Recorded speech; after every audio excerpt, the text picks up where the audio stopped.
Dalim me njerë tek Pallati Sportit Farioti, është duke folur antari KAS Ledjo Brau. I numërimit nga KZAZ-ja, ato votat zotit të zonjës Kodheli janë dhënë zotit Hoxha.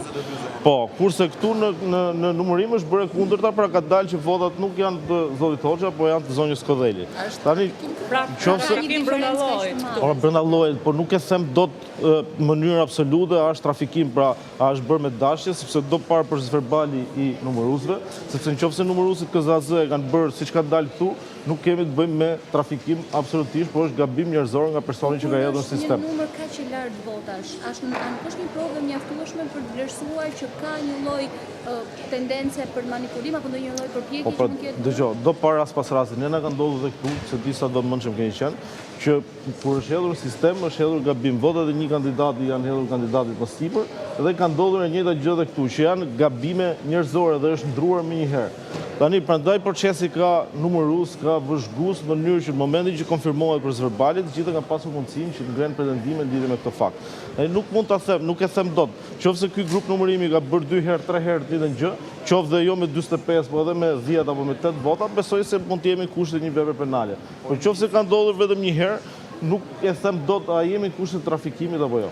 Indicet janë të mjaftueshme deri me aq sa kemi parë në disa raste për disa kandidat, përveç shembujve që sollën kolegët të ministrit të brendshëm, por edhe disa kandidatëve të tjerë, qoftë opozitës edhe maxhorancës, ne vërejmë që ka vazhdimisht brenda një grupi numërimi në një KZAZ 7, 10, 15 apo shifra të tilla që janë jashtë, po themi, gabim, asaj që quhet si gabim njerëzor. Këto janë indice të mjaftueshme që të kërkohet hetim i thellë. Patjetër. Atëherë, mendimi im në këtë rast është, qofse i njëjti grup numërimi ka bërë lëvizje të tilla jo me 40, po edhe me 5 vota për disa qendra votimi, unë besoj se jemi në kushtet që ka element mjaftueshëm për depozituar një kallëzim penal, dhe pastaj është prokuroria ajo që do verifikojë të gjitha elementet, a kemi pasur dashje apo jo. Cili është organi kompetent për ta bërë këtë kallëzim? KAS-i, Komisioni? Atëherë, nga eksperienca ka qenë Komisioneri Shtetëror i Zgjedhjeve ai që ka bërë kallëzimet penale në këto raste.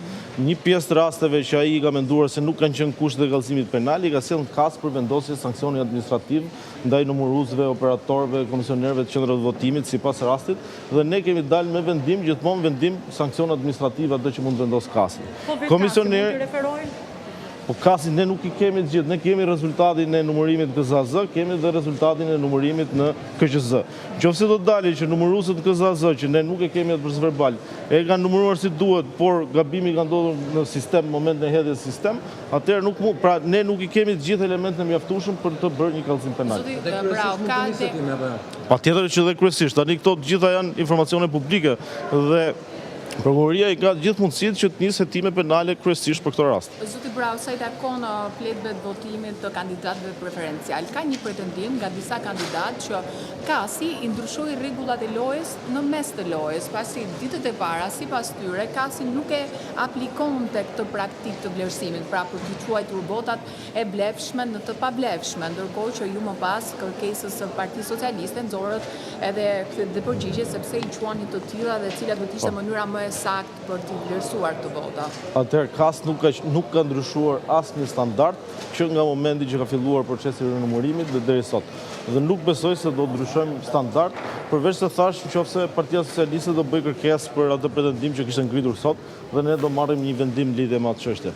Por për çështjen e shenjave të vendosura në krah të emrit, mbi emrin, nën emrin që janë të paqarta se të kujt kandidati janë ato vota, ne kemi mbajtur qëndrimin që vota i takon vetëm subjektit zgjedhor. Pra duhet ta kemi qartë që nuk është se vota është quajtur e pavlefshme, është quajtur e pavlefshme për kandidatin dhe jo për subjektin zgjedhor, është njohur subjekti zgjedhor. Ky ka qenë qëndrimi ynë objektiv. Dhe duhet kemi parasysh një gjë, që ne kur kemi vendosur këtë standard nuk e dinim as kujt ishin votat, ishin zotit Braçi, ishin zotit Ali Mehmeti, zotit Tabaku, zotit Hoxha. Ne kemi mbajtur standardin për ta ruajtur as standard deri në fund dhe për të qenë objektiv në vlerësim. Tani ajo që po aludohet nga kandidatët se KAS ka ndryshuar qëndrim apo standardi i vendosur nga KAS ka sjellë rritje të numrit të fletëve të pavlefshme, edhe kjo nuk qëndron, sepse të gjitha ato shifra që ju shihni në tabelën e rezultateve pas rinumërimit, kjo shifra e këtyre kryqeve anash mund të jetë më pak se sa 1% e atyre votave që janë konsideruar të pavlefshme. Pra, kjo është bërë e madhe sepse u bë një kërkesë nga Partia Socialiste. Por fakti është ndryshimet kryesore të votave nuk kanë ardhur si pasojë e asaj shenje. Madje duhet të them që ne në vlerësimin tonë kemi bërë më shumë vota të vlefshme se sa të pavlefshme. Po ndërkohë krahas kandidatëve rritje kanë dhe partitë, sidomos Partia Demokratike, e cila mund të themi që është forca e parë me vota më shumë të shtuara. A mund ta thoni se cili është rasti i gabimeve që ju i keni shpallur nga të vlefshme në të pavlefshme në rastin e subjekteve politike?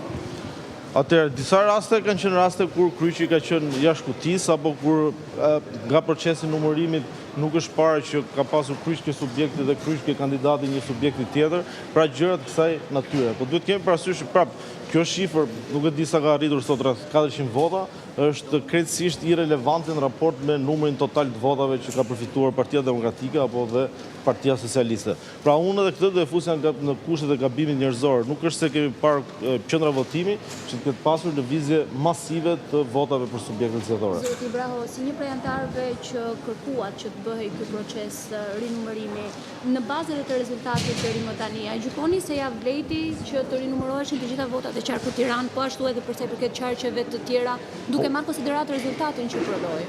Dgjoj, unë besoj që ky proces patjetër ja vleti sepse i shërben transparencës, ja vlen sepse pastron baltën nga procesi i numërimit, hedh poshtë gjithë ato pretendime për trafikim prej mijëra votash dhe patjetër i shërben procesit sepse pretendimi që ka si të shoh mijëra orë video dhe pastaj të marrë vendime nëse duhet hapi kutin apo jo, është pretendim krejtësisht i pabazuar dhe i pamundur që të realizohet objektivisht. Kështu që vetmja mënyrë për të bërë transparencë, sidomos lidhje me qarkun e Tiranës, ishte nëpërmjet procesit të rinumërimit dhe rivlerësimit të fletëve të votimit.